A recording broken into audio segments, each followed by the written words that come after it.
Yeah, the topic we have here is mixed ratio in construction. So oftentimes on site, we usually talk about mixed ratio. We want to use this so mixed ratio for this so concrete. We are going to use this so mixed ratio for this so casting of beam and slab and all those structural element. So we want to actually understand what mix ratio is, right, and the importance of using correct mix ratio in construction. So also look at the key reasons why mix ratio is used in construction.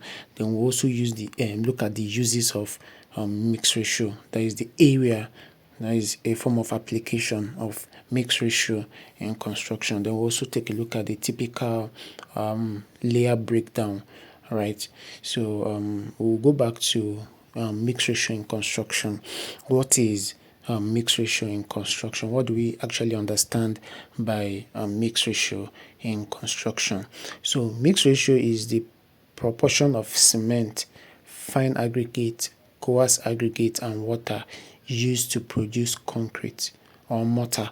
So when you hear mix ratio, you understand it is the ratio or the proportion of cement, because you have different parts. You have a part of cement, you have a part of fine aggregate, you have a part of coarse aggregate, and we also have a part of water that will be mixed together to give you either your mortar or your concrete. So mix ratio is that portion of that cement, fine aggregate, coarse aggregate, and water used to produce your concrete or your mortar.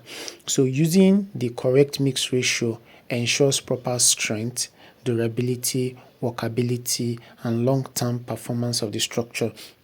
So sometimes to even check the structural integrity of a structure, you have to even go down to the type of mix ratio that was used, during the construction phase. Right? What was the mix ratio that was used? Did you use this or use that mix ratio?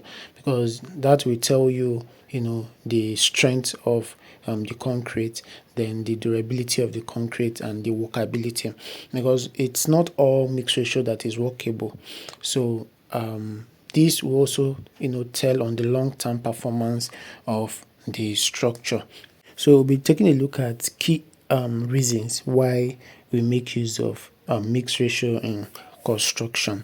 So what are those reasons? So we'll be taking a look at the important ones, from ensures strength and durability to improve workability and placement, to cost-effective construction, to consistent quality and performance, to meet standards and safety. So we'll be taking a look at all these points. So the first point is ensure strength and durability. So correct proportions deliver the desired strength or the design strength and improves durability, resisting cracks, wear and environmental effect. So if you use correct proportion of the mix ratio, that is the proportion of water, the proportion of cement, the proportion of fine aggregate, the proportion of coarse aggregate. So it actually helps to ensure strength and durability of the structure, right? It also helps to resist crack, wears, and environmental effects. So it improves the durability of the structure. So which is a very, very important point to look at. So the second point is improves workability and placement. So proper mix makes concrete easy to mix. So if you use proper mix ratio, it actually helps your concrete to be easy to mix, then transport, place, and compact. So these are just the essential components of your concrete.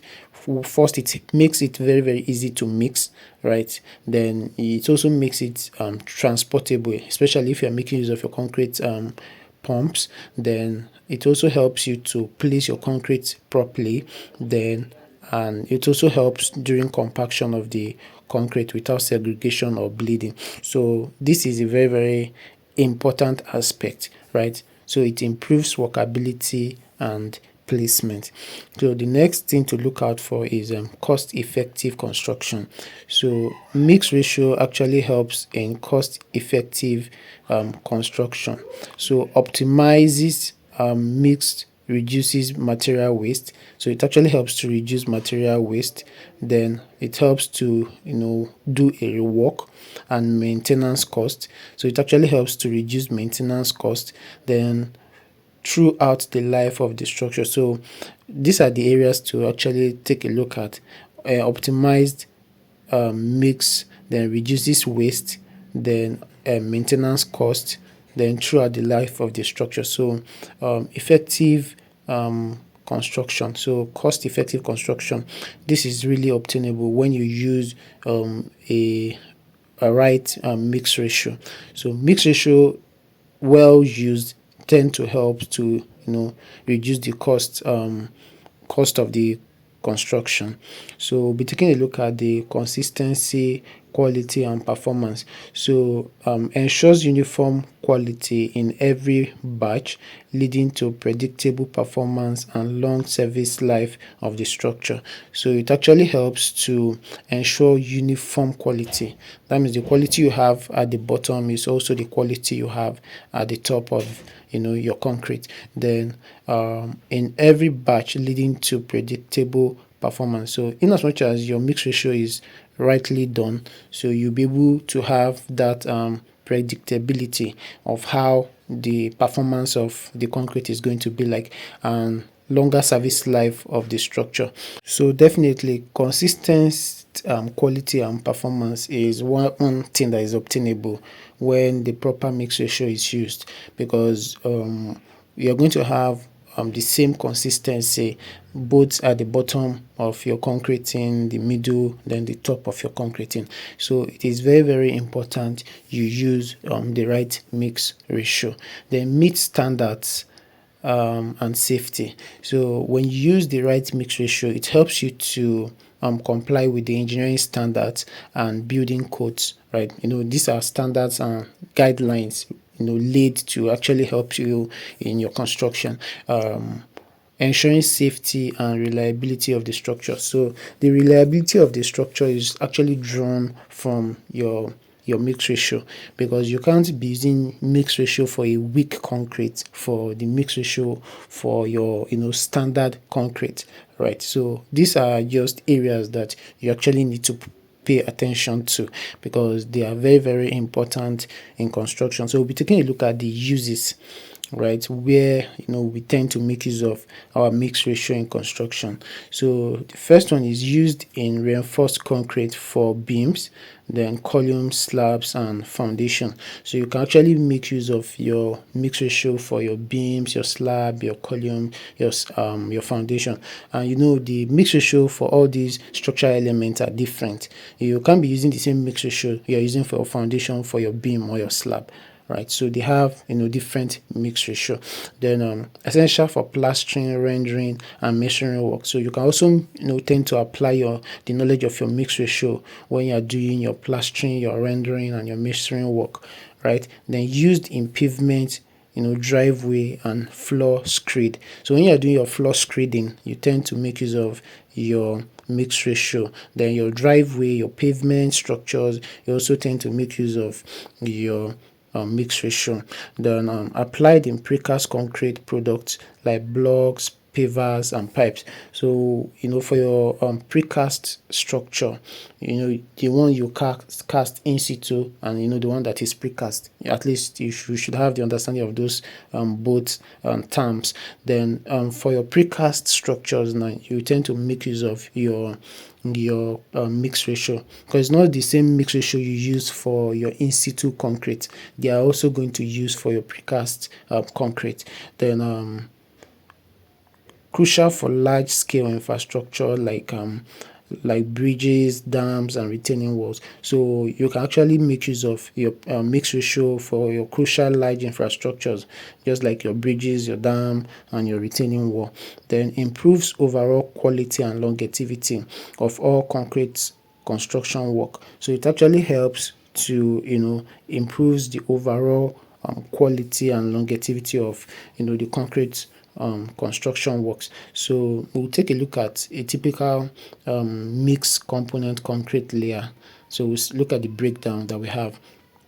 So the first one here is you have the water, right, which activates cement and lubricates the mix for workability. Then we have the cement, which helps in binding ingredients together and gives strength. Then we have fine aggregate, which is your sand, which fills void. It is the sand now that fills the voids, improves workability and prevents segregation. Then we now have our coarse aggregate, which helps to provide bulk strength and dimensional stability in the concrete. Then we now have your proportion, your proper proportion. Now, the right balance of these components ensures strong, durable, and high performance concrete. So a typical example of mixed ratio is the 1:4, which is your 1 bag of cement to the 2 of that 1 bag of sand, then to the 4 of that 1 bag of cement for aggregate. So 1 cement, 2 sand, then 4 aggregate. Then we now have your water. So this is just how it should be done. Yeah, concrete mix ratio is the foundation of strong, durable, and safe construction measures accurately. So mix properly and build permanently. So all this put together actually is the ideas that has to do with mix ratio in construction, because it helps you to understand the variables that you tend to put together, the part of your cement, the part of your water, the part of your coarse aggregate, your fine aggregate, and the functionality of all of these parts.